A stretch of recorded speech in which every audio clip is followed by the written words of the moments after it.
Tomando la palabra al presidente de la Asamblea, que quiere acercar las instituciones a la sociedad y en concreto a la Universidad de Extremadura, desde el área de Derecho Constitucional, con el beneplácito de los directores, hemos pensado que una de las mejores maneras de acercar la Asamblea, este curso, a los estudiantes es que los estudiantes participen directamente en las actividades conexas con la propia organización del curso.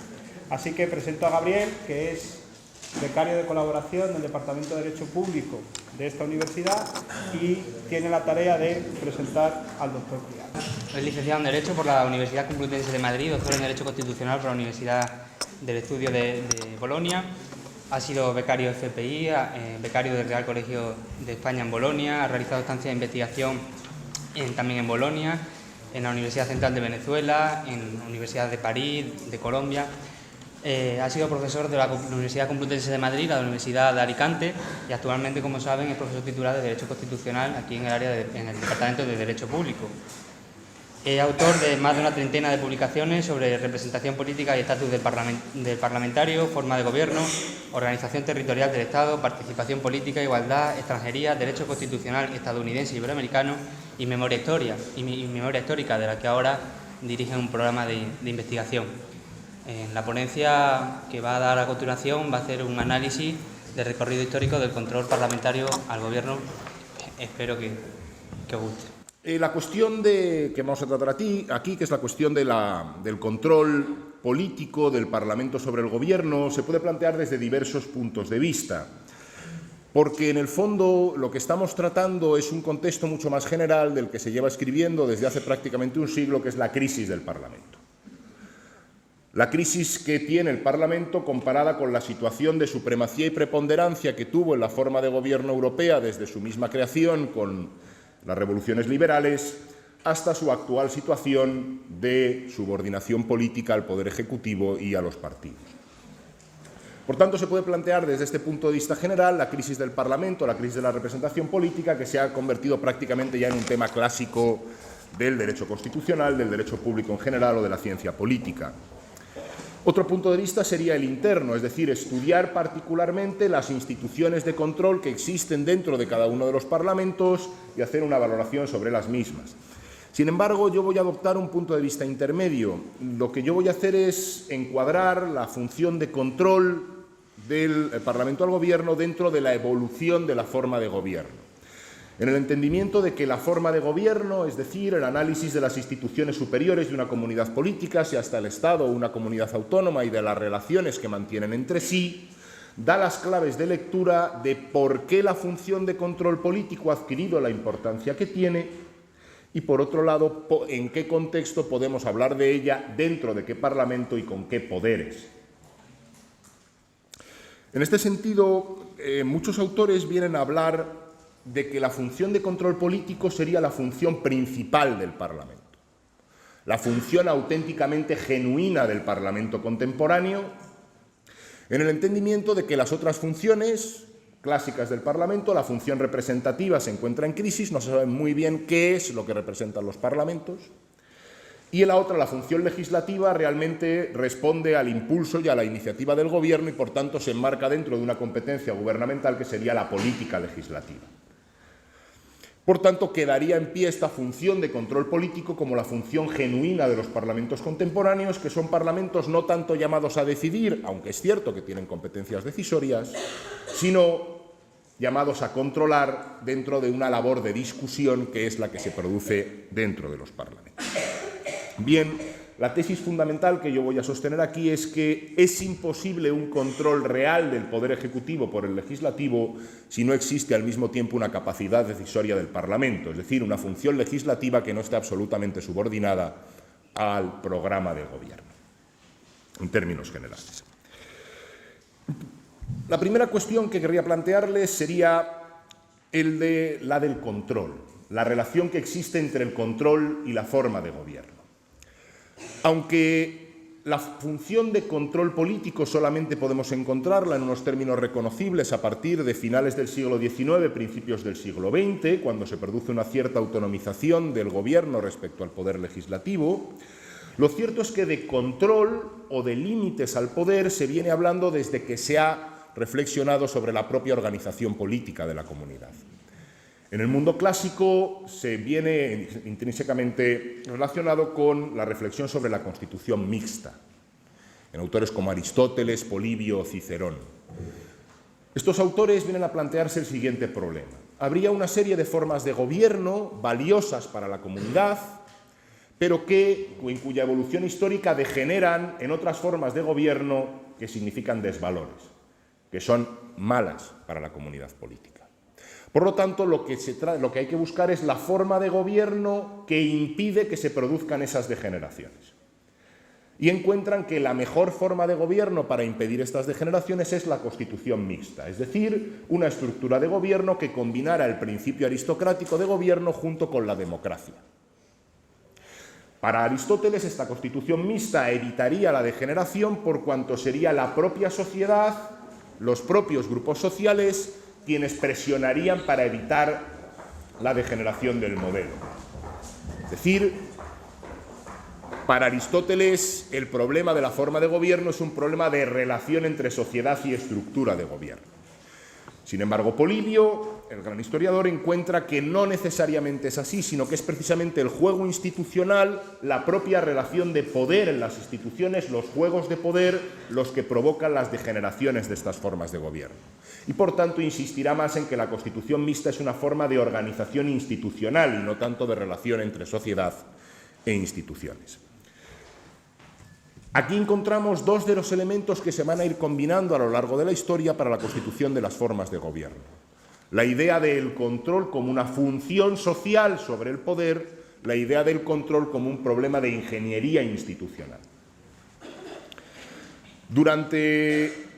En la Edad Media y, en buena medida, durante el racionalismo, no se producen grandes variaciones en este tema. Se siguen planteando el problema del poder como un problema de limitación del poder y no tanto de control, y más o menos los mismos argumentos se reproducen tanto en los partidarios de un control social, por ejemplo, estoy pensando en los conciliaristas, como Nicolás de Cusa o Salisbury, tanto como aquellos que pretendían que la limitación viniera determinada por la ley divina, por el derecho natural, en los términos de la monarquía temperata. Y algo parecido sucede también en el racionalismo, tanto con la idea de soberanía de Bodino, en donde realmente, aunque la soberanía se afirma como un poder que no reconoce superior, sigue encontrando límites en determinados elementos de derecho natural, o incluso en el propio Hobbes, que es el primero que realmente afirma al soberano como el fruto de una voluntad artificial que no proviene de ningún otro orden de carácter moral o religioso. También el propio Hobbes, que afirma un poder absoluto, encontraría determinados límites y, por tanto, una teórica posibilidad de control en el respeto a la propiedad privada y en las propias obligaciones de conservación de la comunidad política que tendría el poder. Sin embargo, con el surgimiento del Estado constitucional es cuando la cuestión del control se plantea en sus términos relativamente actuales. El Estado constitucional se identifica como el gobierno limitado, es decir, como un poder necesariamente sujeto a límites, de suerte tal que la fiscalización de ese poder es algo que se desprende de la propia estructura del poder, de su propia concepción, es algo connatural a la idea de Estado constitucional. Sin embargo, la plasmación de esta idea, que es común, se divide en distintas tradiciones constitucionales. En el caso estadounidense se plantea realmente como una función de control al poder y además como una función que ya aparece separada en dos tipos de acciones distintas. Lo que serían los checks, es decir, la comprobación de la regularidad del ejercicio del poder conforme a derecho, lo que hoy en día llamaríamos el control jurídico, y por otro lado los balance, es decir, el equilibrio institucional que hace que ningún poder pueda imponerse sobre otro. Estados Unidos nace como una democracia para su tiempo, es decir, todos los ciudadanos blancos de una determinada edad y hombres están llamados a participar en la formación del gobierno, de suerte tal que el gran teórico de la Constitución estadounidense, que es James Madison, desde un punto de vista pragmático, lo que viene a contar es siempre existirá un conflicto entre ricos y pobres, entre mayoría social y minoría privilegiada. Este conflicto para Madison no es resoluble, y como no es resoluble únicamente se puede gestionar. Y, por tanto, para gestionarlo, lo que hay que hacer es crear poderes que representen a la mayoría y poderes que representen a la minoría. Y estos poderes deben otorgársele competencias de suerte tal que estén limitados entre sí, que puedan oponerse el uno al otro, que se produzca un cierto equilibrio. Surge esta idea de la función de control como mantenimiento del equilibrio institucional. Sin embargo, en la tradición francesa esta plasmación no será así, puesto que, por un lado, no tienen el problema democrático derivado de la integración de la totalidad del cuerpo social, toda vez que se establece un sufragio censitario y, por tanto, únicamente un grupo social puede participar en la formación de las instituciones. De suerte tal que el equilibrio institucional no es el objetivo que se busca. Lo que se busca es la preponderancia institucional del órgano que represente al grupo social emergente, en este caso la burguesía. Y, consecuentemente, lo que se hace es un diseño institucional de supremacía parlamentaria, de preponderancia del Parlamento sobre el resto de los poderes, sometidos a través del principio de legalidad. El Parlamento, a través de la ley, sería poder supremo. De esta suerte no puede hablarse realmente de una función de control en la tradición liberal europea derivada de la Revolución Francesa, puesto que la sanción máxima del control, que es la pérdida de investidura del gobierno, la caída del gobierno, se entiende que es un elemento connatural a la supremacía parlamentaria y al rol que cumple el principio de legalidad. No hay tanto un control cuanto una configuración desdibujada del poder ejecutivo. El gobierno es una suerte de delegado parlamentario. No es verdaderamente un poder en sí mismo considerado con una autonomía competencial constitucional, sino que en el fondo es un poder que actúa por habilitación parlamentaria. Y además porque desde el punto de vista francés el control jurídico, el control de la regularidad en la aplicación de la ley, dada la desconfianza que se tiene en el poder judicial de origen monárquico, lo asume también el propio Parlamento, la propia Cámara. De suerte tal que no hay tanto una función de control cuanto el control es una competencia, no es tanto una competencia, es una consecuencia derivada del propio carácter supremo del Parlamento.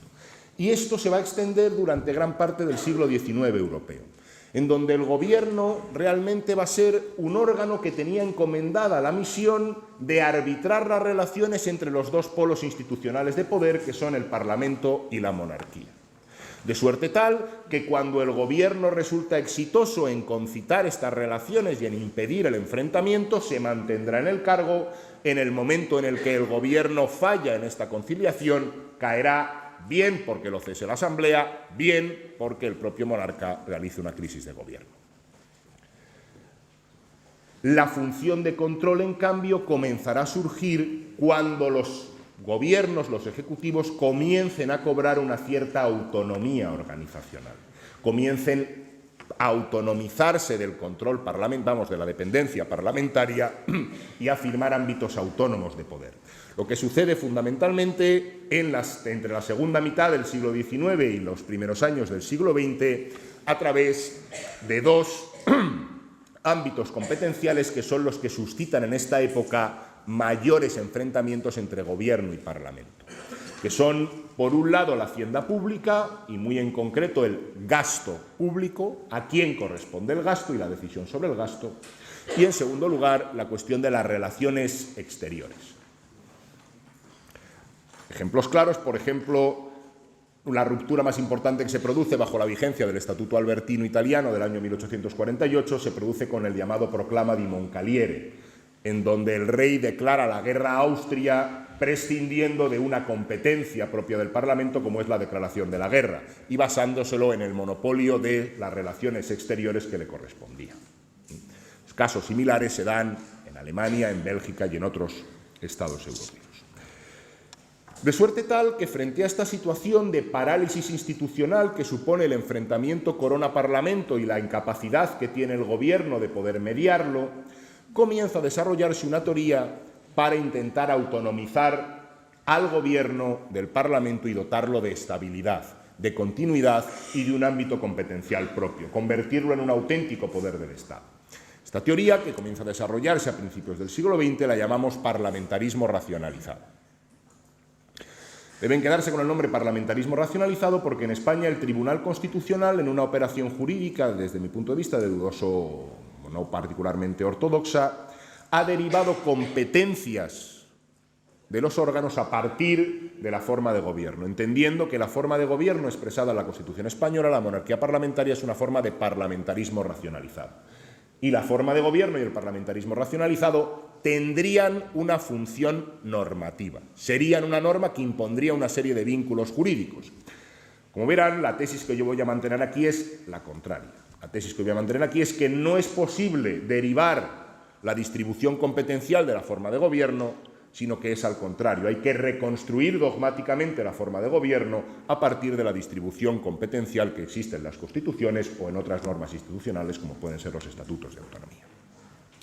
Pues bien, solo una vez que el gobierno se independiza, el gobierno afirma un ámbito competencial propio, actúa por su cuenta y sin necesidad de habilitación parlamentaria permanente, solo en ese momento comienza a plantearse el control político como una auténtica función de la Cámara, como una función derivada del hecho de que la Cámara ya no, es decir, una función que se sigue derivando de la supremacía del Parlamento, pero que en la evolución de esta forma de gobierno de parlamentarismo racionalizado, al final difícilmente podría derivarse de esta posición de supremacía, toda vez que habría que preguntarse si realmente el Parlamento en nuestros días tiene una posición de supremacía.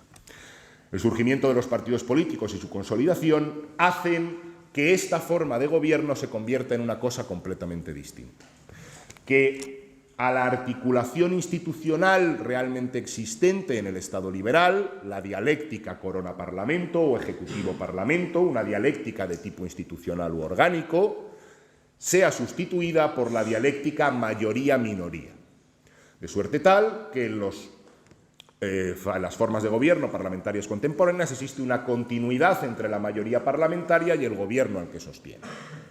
Y, por tanto, las labores de control son las labores propias de quien no está en este complejo de la mayoría o de la continuidad gobierno-mayoría.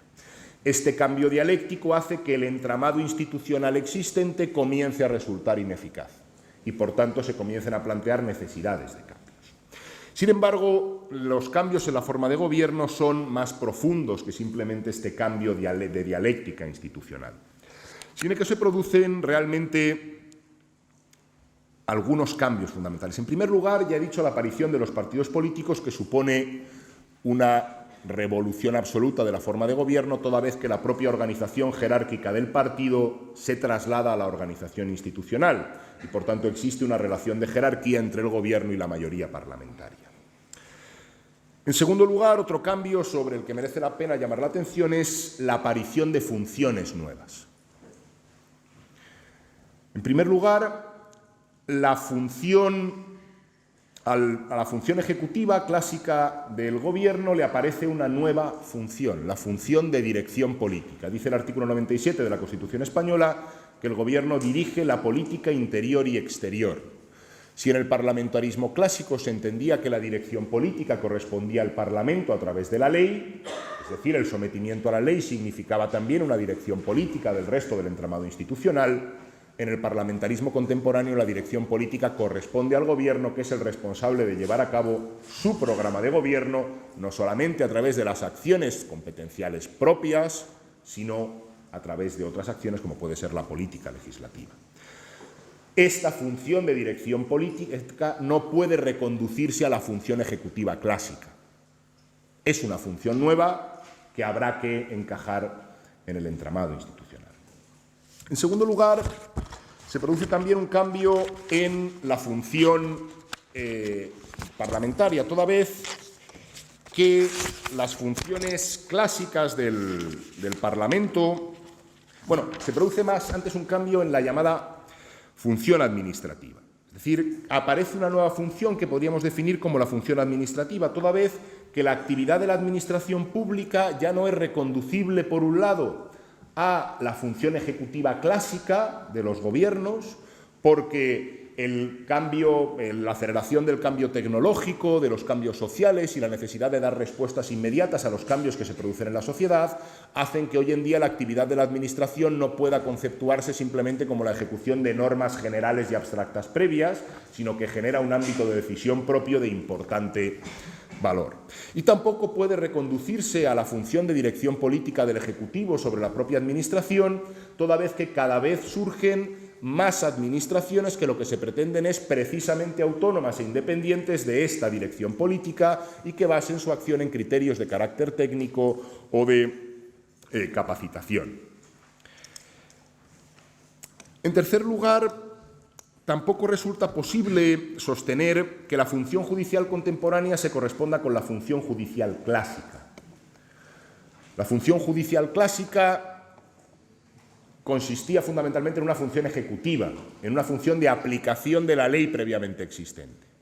Sin embargo, hoy en día, por un lado, los estudios empíricos disponibles demuestran cómo la actividad de concreción del significado de las normas que están redactadas en términos indeterminados supone una actividad co-creadora del derecho. Y, en segundo lugar, porque la elefantiasis del ordenamiento jurídico en muchos de los sectores hace que cada vez sea más difícil reconstruir dogmáticamente el régimen jurídico aplicable a una determinada cuestión y cobren cada vez más relevancia los principios generales que se convierten en auténticas normas de aplicación directa en su función de llenar las lagunas existentes. Por tanto, se da cada vez un mayor margen de discrecionalidad al juez, que ya no se intenta limitar únicamente a través de las leyes, sino a través del establecimiento de reglas de interpretación, de criterios a través de los cuales los jueces deben fijar el contenido del derecho y aplicarlo. También aparecen órganos nuevos que en unos casos requieren la construcción dogmática de nuevas funciones que antes no existían, como por ejemplo es el caso de la jurisdicción constitucional y la llamada función de defensa de la Constitución. Y en otros casos se trata de órganos que participan en funciones previamente existentes, pero que con anterioridad pertenecían al Parlamento, como sería, por ejemplo, el caso de los tribunales de cuentas y, en cierta medida, del defensor del pueblo. Y, por último, también se produce la participación de órganos constitucionales en funciones que, en principio, están atribuidas con carácter general a otros órganos. Es el caso de la participación del Poder Ejecutivo en la función legislativa, que es el más estudiado y el que más se ha desarrollado, pero también, por ejemplo, dentro del control parlamentario al Poder Ejecutivo, el hecho de que cada vez cobre más importancia el control de carácter técnico, el control jurídico, y por tanto esta función cada vez se vaya pasando más a órganos separados del Parlamento, capacitados técnicamente y con una función de control jurídico. ¿Cómo se ha producido este cambio? ¿Cómo se ha producido esta complejización de la forma de gobierno? Esencialmente porque se han perdido los tres presupuestos esenciales en los que se basaba el Estado liberal. En primer lugar, se ha perdido lo que podríamos llamar el presupuesto social.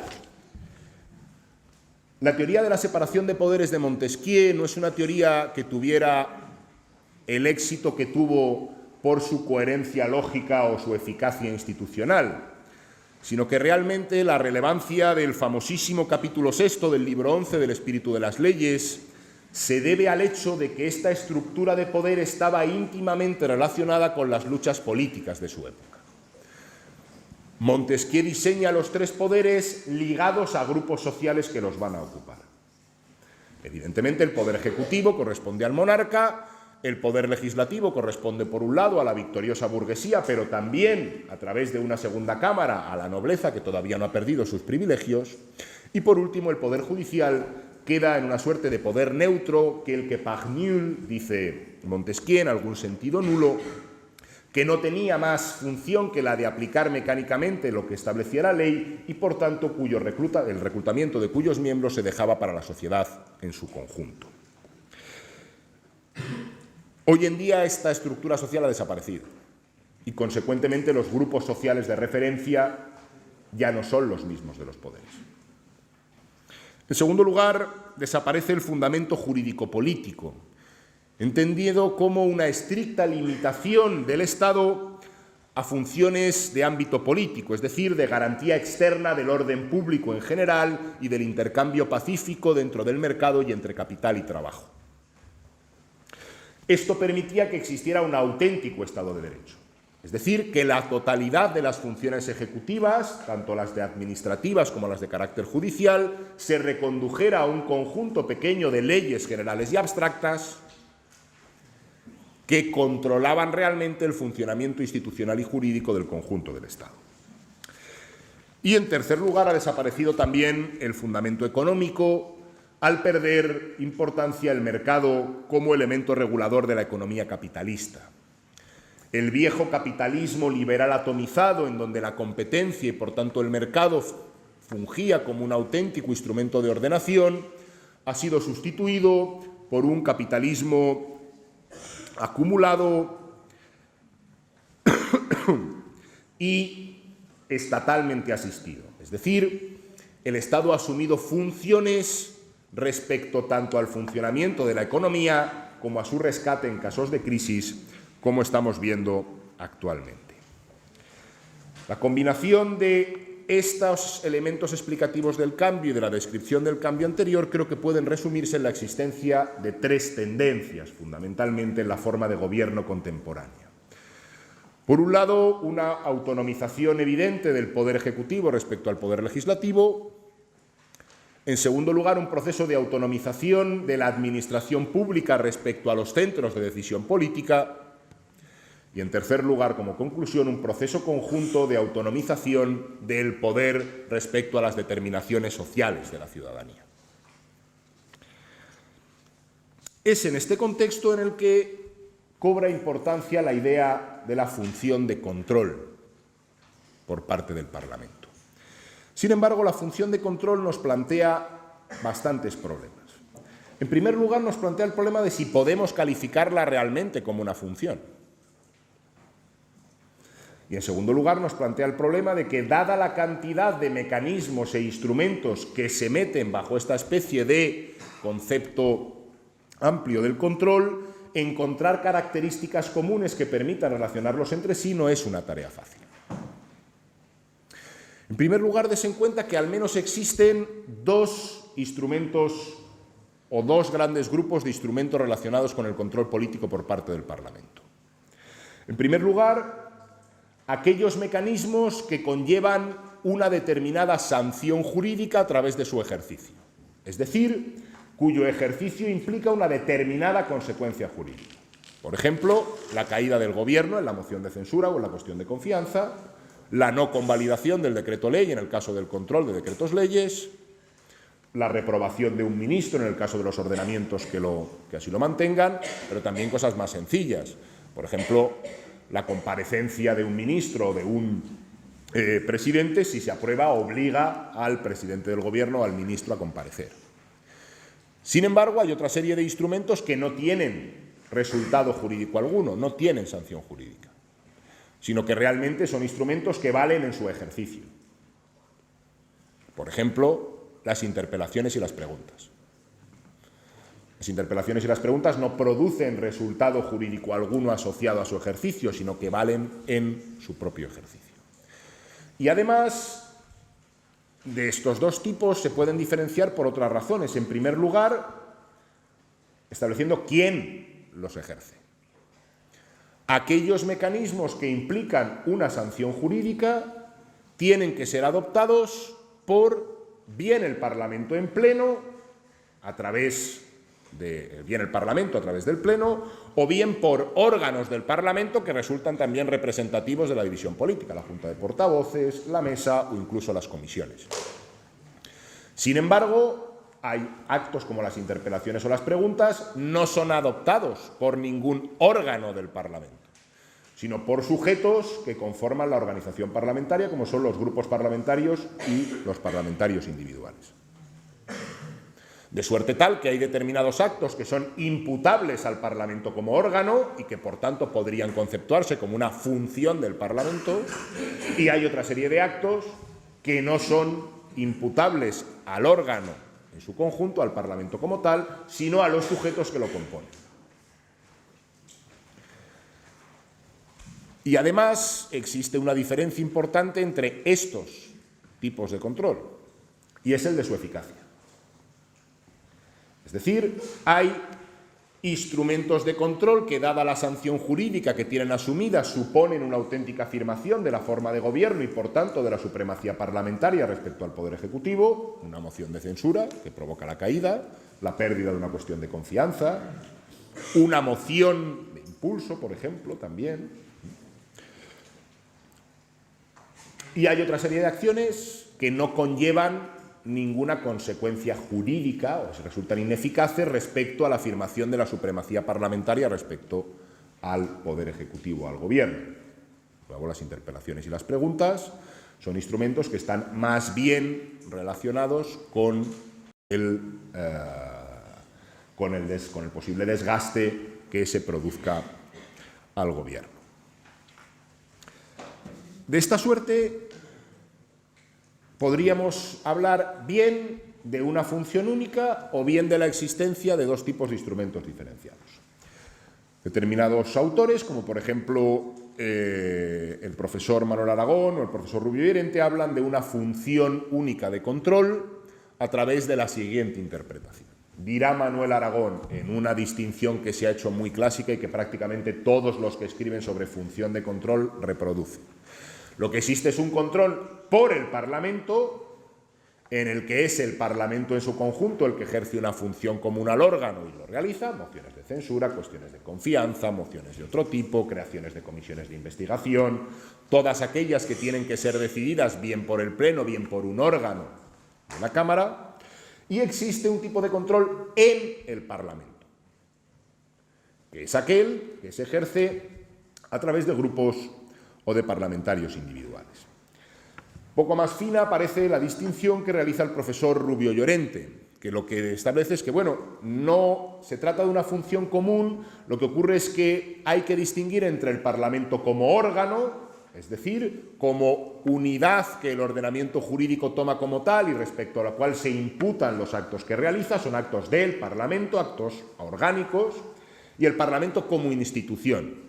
El Parlamento como institución cumpliría más bien una función representativa, es decir, en el Parlamento estaría representada la división política de la sociedad y, consecuentemente, esta división política de la sociedad tiene que ejercer un derecho de crítica al Gobierno que se ejerce precisamente en el Parlamento como institución a través de estos mecanismos.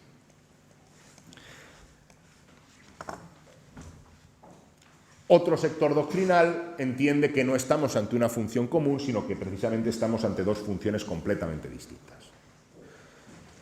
Que la función de control parlamentario, siendo una función y por tanto siendo parte de la configuración de la forma de gobierno en España, es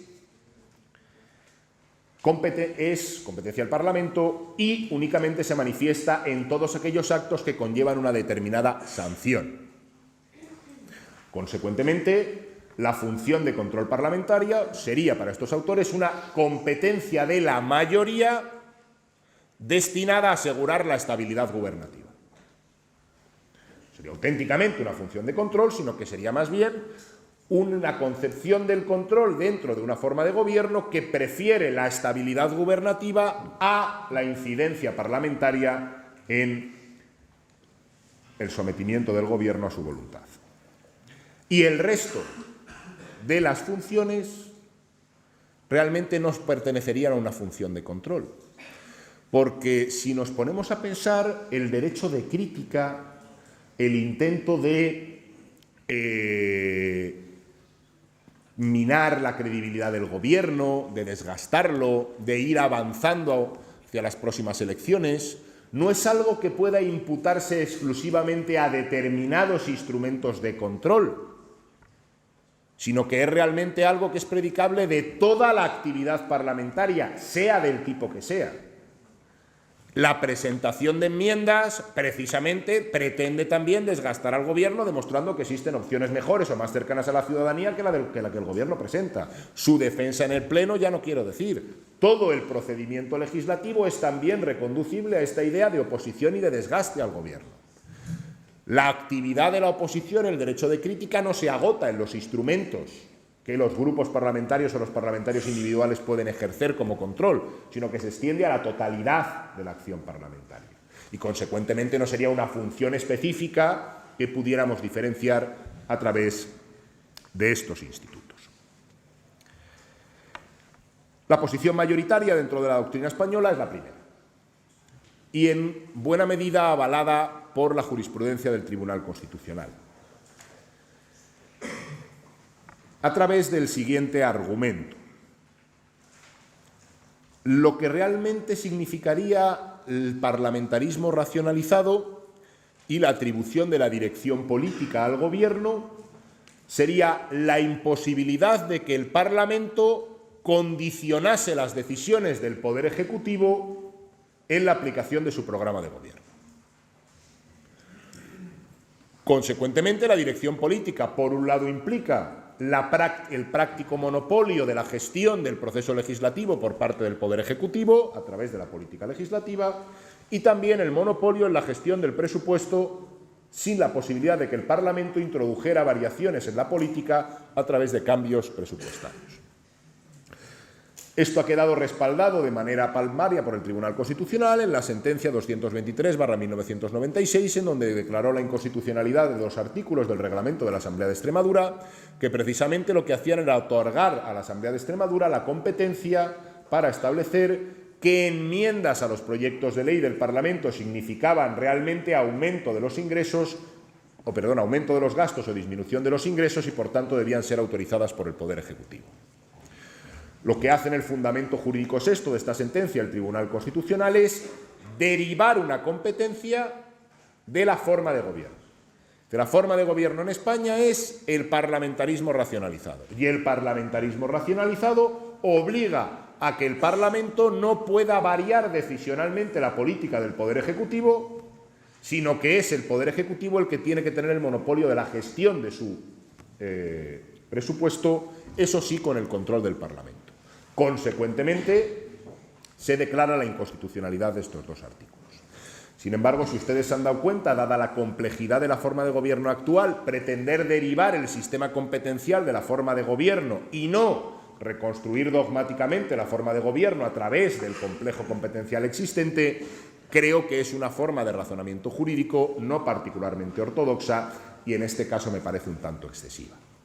En otros casos, el Tribunal Constitucional ha hecho lo mismo. También a la hora de valorar el alcance y la significación, por ejemplo, del derecho de participación en España, el Tribunal Constitucional ha derivado estos límites de una función normativa de la forma de gobierno, de la monarquía parlamentaria, entendiendo que la monarquía parlamentaria y el parlamentarismo racionalizado tienen un contenido normativo predeterminado al que tiene que someterse todo el sistema competencial.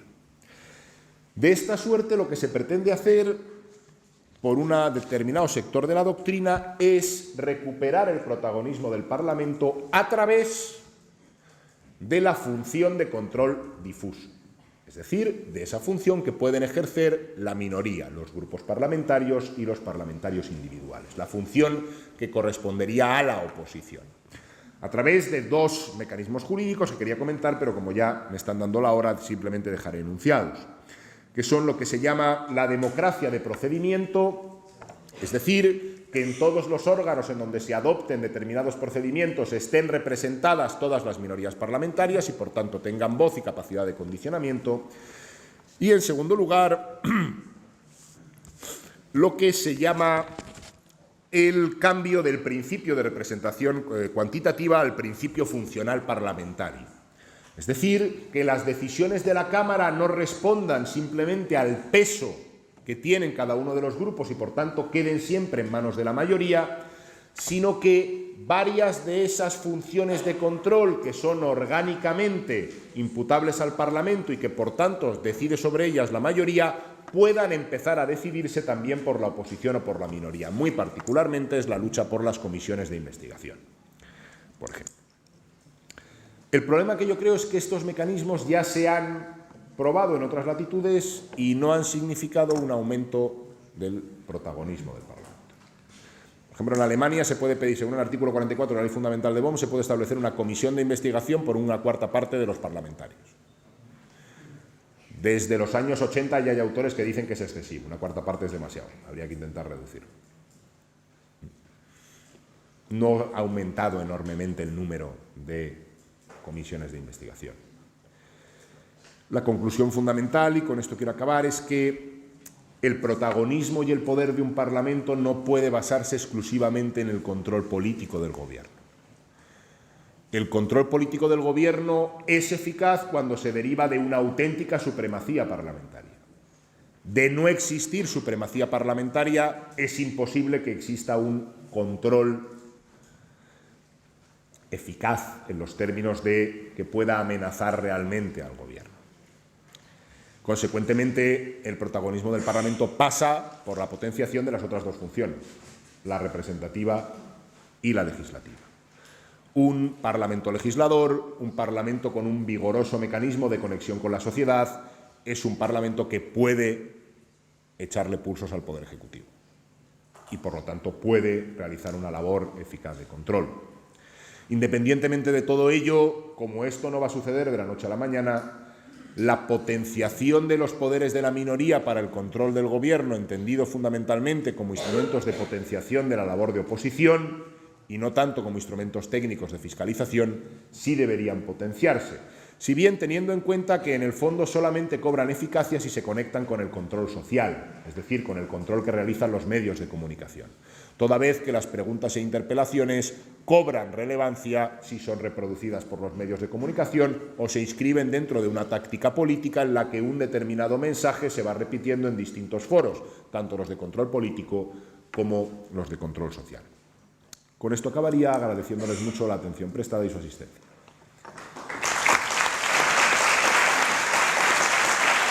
Bueno, ahora abrimos un pequeño turno de preguntas, si alguien quiere decir algo, comentar algo, preguntar.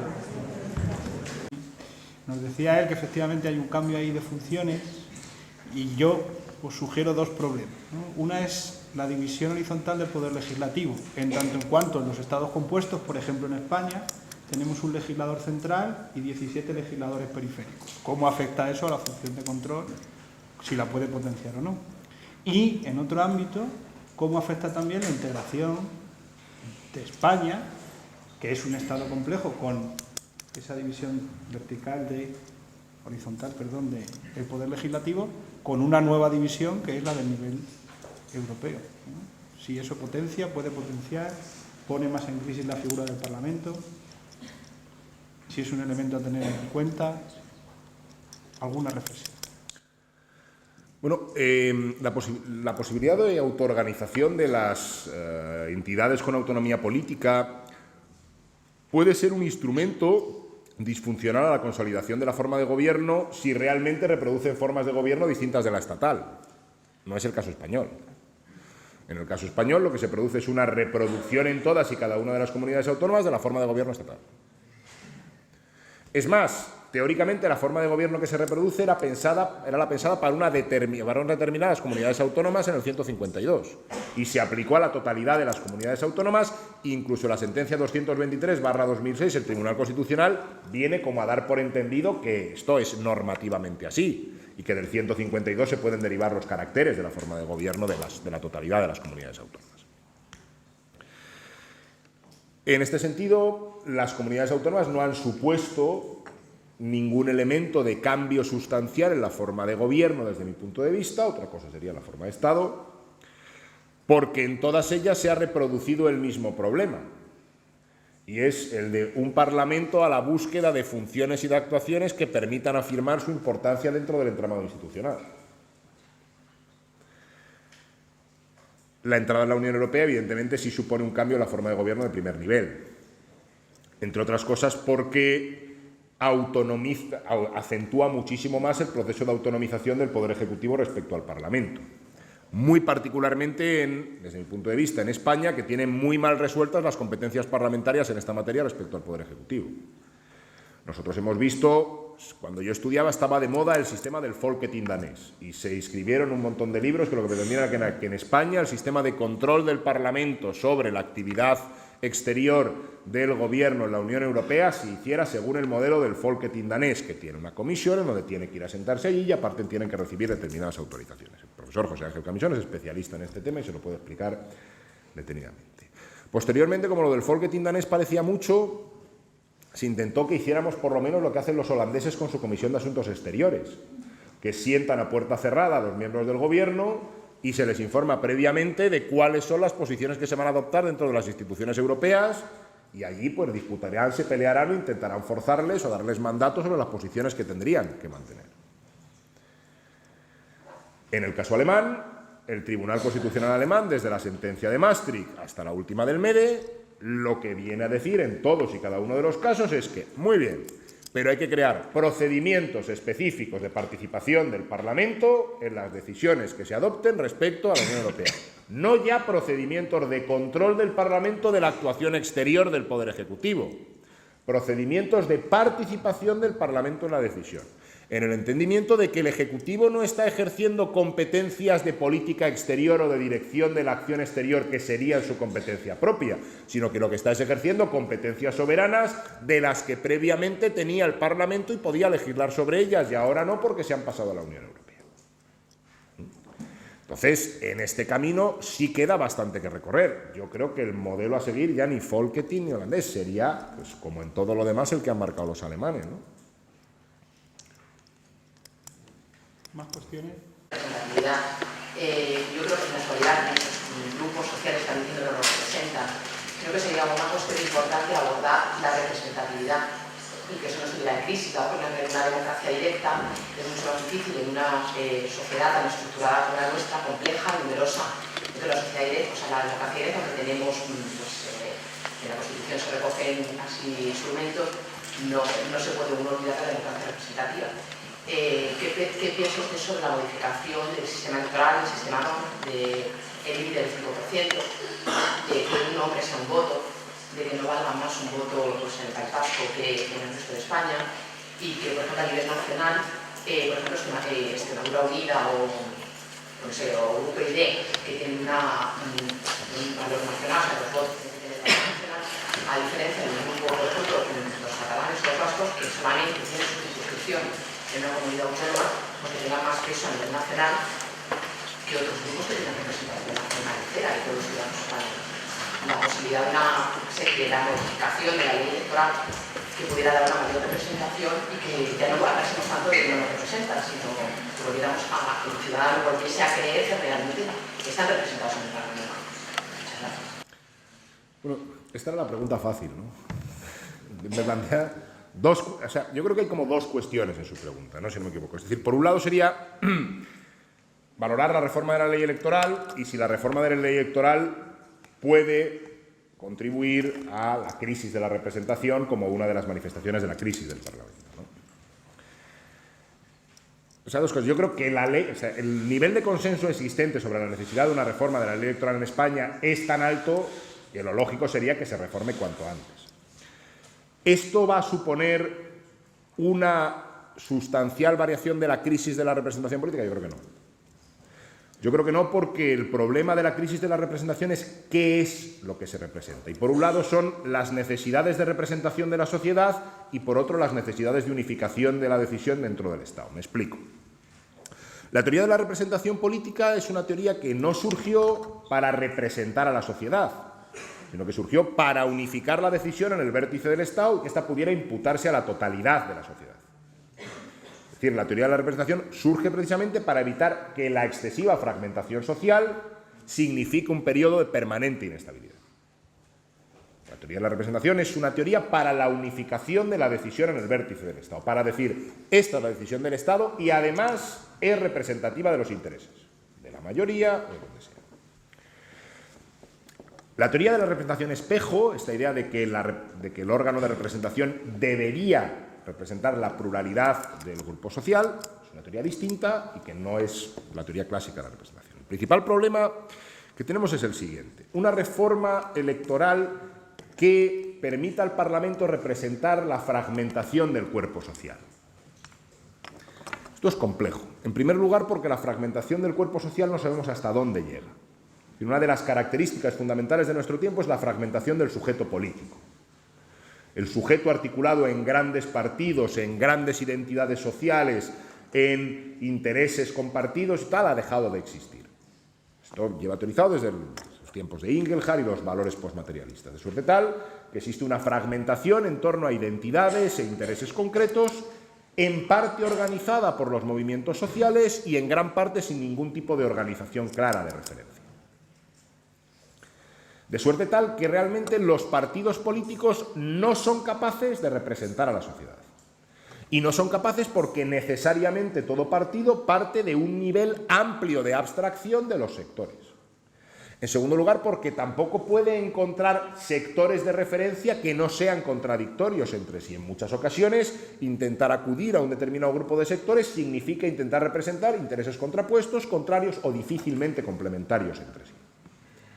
De suerte tal que la representación tiene un problema enorme y es que no encuentra el objeto que representar. ¿Qué es lo que se representa? ¿Quién agrupa los intereses, los unifica de tal manera o los compone de suerte tal que podamos decir esto es un grupo social de referencia que tiene estos intereses que nosotros representamos en el Parlamento? Este proceso, que es un proceso social, no jurídico, los partidos políticos ya no lo cumplen. Los partidos políticos ya no son instrumentos de mediación social, sino que se han convertido simplemente cumplen la función de integración y se han convertido en órganos estatales, que cumplen funciones públicas. ¿Existe algo distinto a los partidos políticos que pueda cumplirlo? ¿Al nivel de unificación que exige el Parlamento? No. No. Entonces, las posibilidades que se abren son posibilidades, desde mi punto de vista, de transición. Es decir, estamos ante una época en la que la reforma de la Constitución es crear constituciones de transición hasta que la propia evolución social vaya cristalizando en algo. Por ejemplo, pues poner al servicio de las organizaciones de la fragmentación de intereses que ya existen mecanismos de carácter participativo. Institucionalizar el control social, por ejemplo. Esto ha dado frutos interesantes en algunos lugares. ¿Cuál es el problema? Que esto solo puede hacerse a un nivel administrativo. Y verdaderamente, muy probablemente, el interés de gran parte de los ciudadanos de la Europa contemporánea se dirige más a controlar la administración, que es la que entienden que tiene una afectación más directa sobre su persona, que en muchas ocasiones controlar directamente los amplios márgenes de decisión.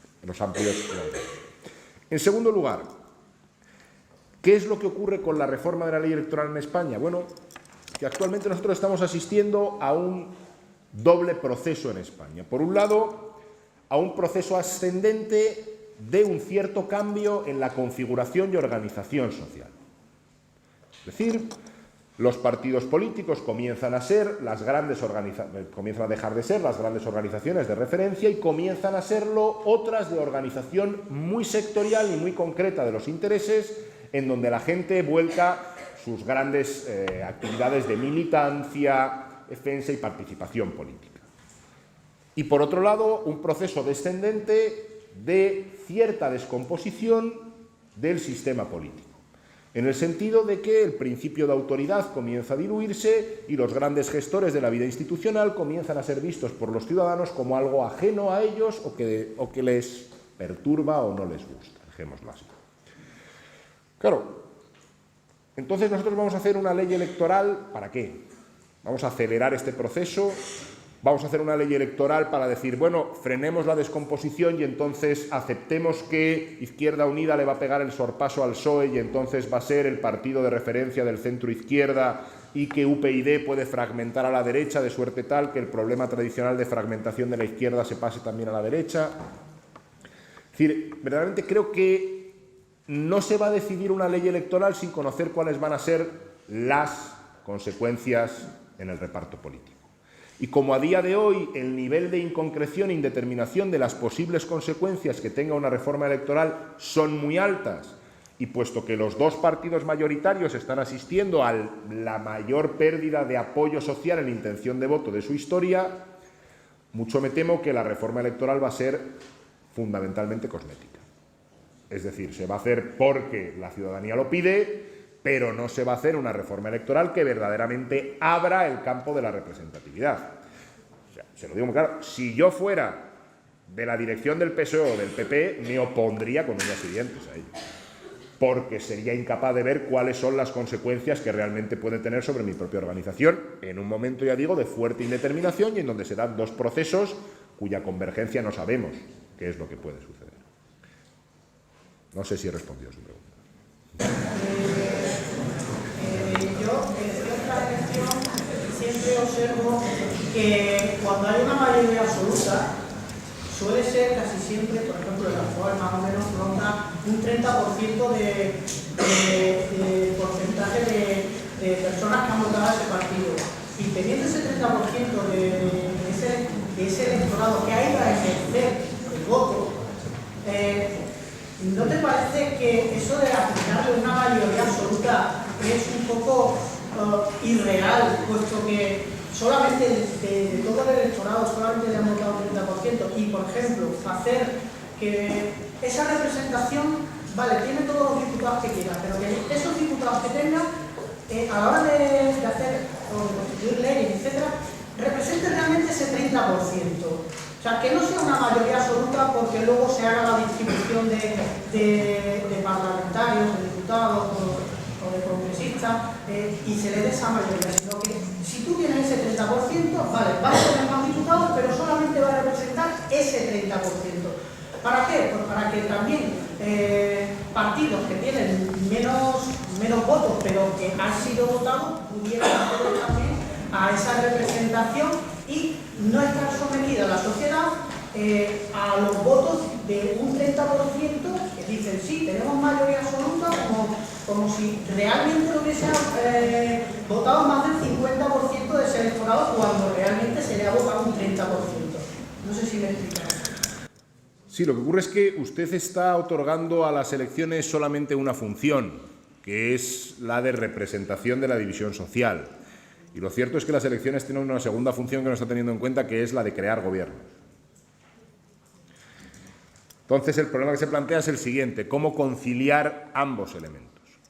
Por ejemplo, un sistema electoral profundamente proporcional en España, que en España esto se logra fundamentalmente a través de un colegio único nacional en donde todos los restos puedan recuperarse y volver a repartirse votos. Desde mi punto de vista, la ley más proporcional que ha existido fue la ley que existió en Italia hasta el año 53, que era una ley absolutamente proporcional, en donde la totalidad de los restos eran susceptibles de recuperación en colegio único nacional, donde todas las opciones políticas entraban al reparto. Y se logró un Parlamento enormemente fragmentado, pero también enormemente representativo.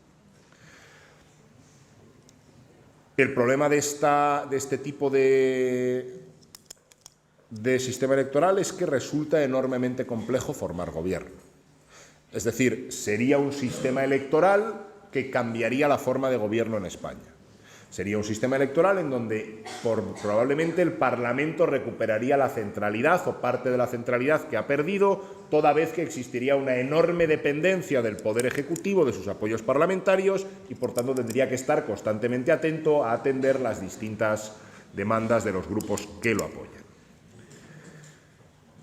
Esto históricamente se ha aplicado y ha generado enormes dosis de inestabilidad, y en Italia actualmente ha generado la imposibilidad de formar gobierno, y por tanto lo que se va a hacer es elegir un nuevo presidente de la República única y exclusivamente para que convoque elecciones. Genera el problema permanente de la inestabilidad. Pero el Parlamento decide, ¿eh? En Italia, con este sistema, durante los años 70, el Parlamento era un órgano decisorio sobre el que se podía claramente afirmar su supremacía respecto al Poder Ejecutivo.